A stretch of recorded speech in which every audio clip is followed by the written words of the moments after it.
तारीख के उस दौर में इराक का शहर बाबिल दुनिया का सबसे बड़ा मरकज था।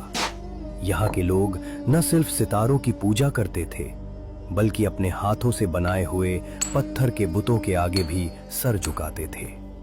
इस माहौल में अल्लाह ने अपने खलील हजरत इब्राहिम अलैहिस्सलाम को पैदा किया। बेटा इब्राहिम, ये मूर्ति काफी दाम में बिकेगी।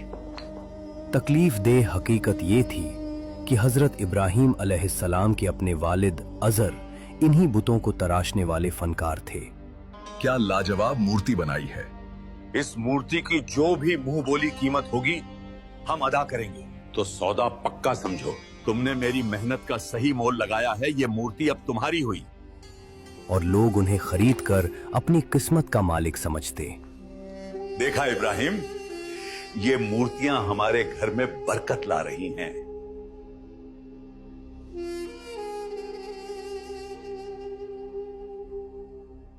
अल्लाह ने इब्राहिम अलैहिस्सलाम को बचपन से ही हिदायत और समझ अता फरमा दी थी।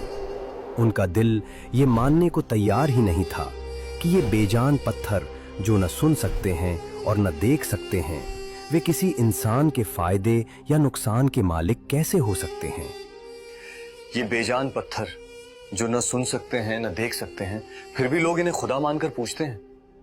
हजरत इब्राहिम अलैहिस्सलाम ने अपने वालिद को हक की दावत दी, लेकिन ये दावत किसी तकब्बुर के साथ नहीं बल्कि इंतहाई अदब और मोहब्बत भरे लहजे में थी। ऐ मेरे अब्बा जान, आप इन चीजों की इबादत क्यों करते हैं जो न सुनती हैं न देखती हैं और न आपके किसी काम आ सकती हैं? अब्बा, मुझे अल्लाह की तरफ से वो इल्म मिला है जो आप तक नहीं पहुंचा। तो आप मेरी पैरवी करें, मैं आपको सीधा रास्ता दिखाऊंगा। क्या तू मेरे खुदाओं से फिर गया है? अगर तू बाज ना आया तो मैं तुझे पत्थरों से मार डालूंगा। मेरे सामने से हमेशा के लिए दूर हो जा इब्राहिम। अब्बा, मैं अपने रब से आपकी बख्शिश की दुआ करूं। मगर हिदायत हर किसी के नसीब में नहीं होती। वालिद का जवाब सख्त और जालिमाना था और यूं इब्राहिम अलैहिस्सलाम अपने घर और अपनी कौम से अलग हो गए।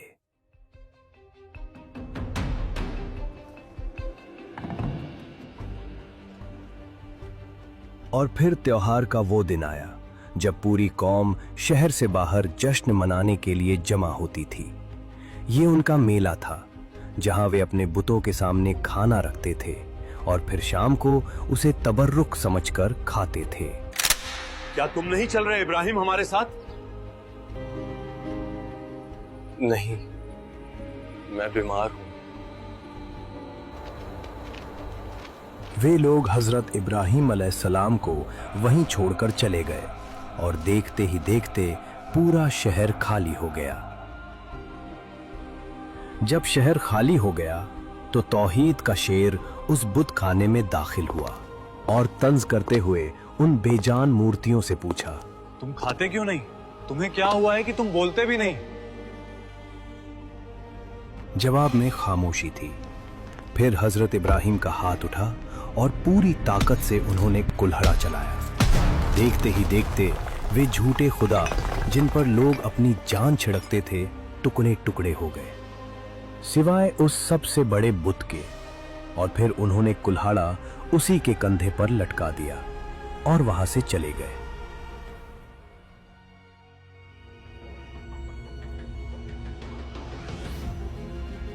जब लोग वापस लौटे और मंजर देखा तो उनके होश उड़ गए और चीखो पुकार मच गई। हमारे माबूदों के साथ ये किसने किया है? कौन है जिसने ये किया है? इब्राहिम, जो कि बुतों के खिलाफ था।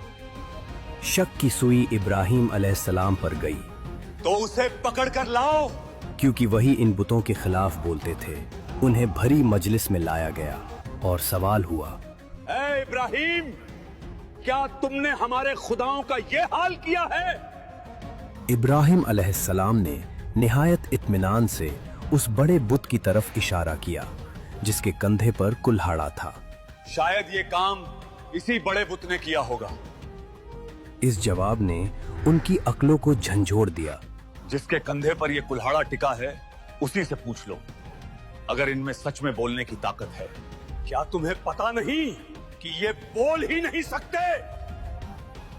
तो क्या तुम अल्लाह के सिवा उनकी इबादत करते हो जो न तुम्हें कोई नफा पहुंचा सकते हैं न कोई नुकसान? अफसोस है तुम पर और इन बेजान मूर्तियों पर भी। क्या तुम जरा भी अकल नहीं रखते? दलील लाजवाब थी, मगर ताकत का नशा इंसान को अंधा कर देता है। बजाय सच कबूल करने के उन्होंने फैसला किया कि इब्राहिम को आग में जला दिया जाए। बाबिल के लोगों ने अपने कुफ्र पर डटकर इब्राहिम को सजा देने का फैसला किया। कई दिनों तक लकड़ियां जमा की गईं और एक ऐसी आग तैयार की गई जो उस वक्त से पहले कभी देखी नहीं गई थी।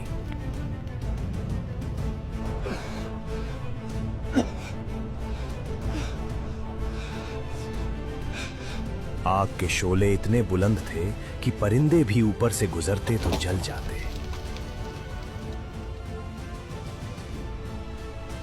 जब हजरत इब्राहिम अलैहिस्सलाम को आग में डाला गया तो उनकी जबान पर सिर्फ एक ही जुमला था, अल्लाह मेरे लिए काफी है और वो बेहतरीन कारसाज है। आसमान से हुक्म जारी हुआ, या नारो कूनी बर्दन व सलामन अला इब्राहिम। अल्लाह की कुदरत देखिए, आग अपनी फितरत खो बैठी। न उसने इब्राहिम का जिस्म जलाया न कपड़े, जलाया तो सिर्फ रस्सियां जिनसे उनके हाथ बांधे गए थे।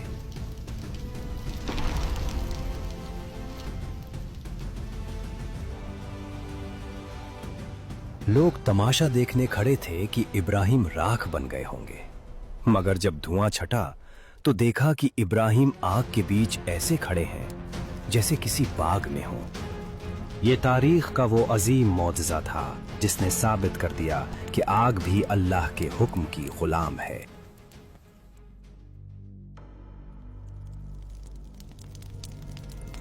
आग के ठंडा होने का मौजज़ा पूरे बाबिल में फैल चुका था।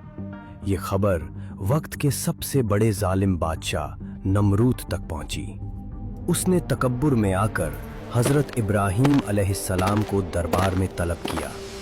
ये वो बादशाह था जो खुद को खुदा कहलवाता था। क्या आप इस तरह की हाई क्वालिटी सिनेमैटिक्स मूवीज बनाना चाहते हो विदाउट कैमरा विदाउट एक्टर? तो सोल्यूशन सिंपल है, ibthefilm.com पे जाओ। ये आपका पर्सनल फिल्म स्टूडियो है। बस न्यू प्रोजेक्ट पे क्लिक करो और अपनी कहानी पेश करो। अपना वाइब और कैमरा एंगल सिलेक्ट करो ताकि लुक प्रोफेशनल आए। अब सुनो सबसे क्रेजी फीचर, अपना खुद का फेस अपलोड करके आप हीरो बन सकते हो और एआई इंश्योर करेगा कि आपका फेस पूरी मूवी में कंसिस्टेंट रहे हर एक सीन में। बस जनरेट पे दबाओ और मैजिक देखो। अगर कोई शॉट पसंद नहीं आए तो रीटेक करके फिक्स भी कर सकते हो, फुल कंट्रोल। तो आइडिया को दिमाग में मत रखो और आज ही जाओ ibthefilm.com पर और अपना पहला मूवी डायरेक्ट करो। लिंक आपको डिस्क्रिप्शन में मिल जाएगा और कमेंट भी कर दिया है।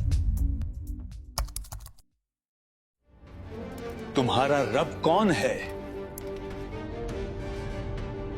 मेरा रब वो है जो जिंदा करता है और मारता है।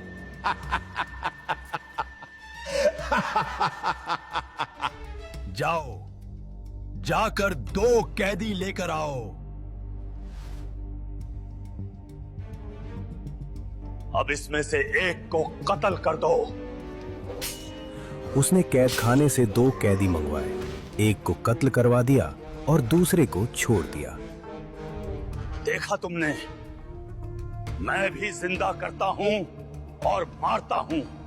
बेशक अल्लाह सूरज को मशरिक से निकालता है, तो तुम उसे मगरिब से निकाल कर दिखाओ। इस पर नमरूद के पास कोई जवाब न था। तभी नमरूद ने इब्राहिम अलैहिस्सलाम को हुक्म दिया कि वो शहर को छोड़कर चले जाएं, और तभी इब्राहिम अलैहिस्सलाम इराक छोड़कर सीरिया की तरफ चल दिए और उन्होंने अपने चाचा की बेटी सारा अलैहिस्सलाम से शादी कर ली और यहीं रहने लगे। इस शहर के लोग बुतों की पूजा नहीं करते थे, बल्कि सितारों को पूजते थे, और ये लोग रात को इबादत करते थे क्योंकि सितारे रात को दिखाई देते हैं। एक दिन इब्राहिम अलैहिस्सलाम इन लोगों के साथ निकले और एक चमकते हुए तारे को देखकर बोले कि ये मेरा रब है। फिर जब वो तारा छिप गया तो बोले, ये मेरा रब कैसे हो सकता है जो छिप जाए। अगली रात उन्होंने चांद को देखकर कहा कि ये मेरा रब है।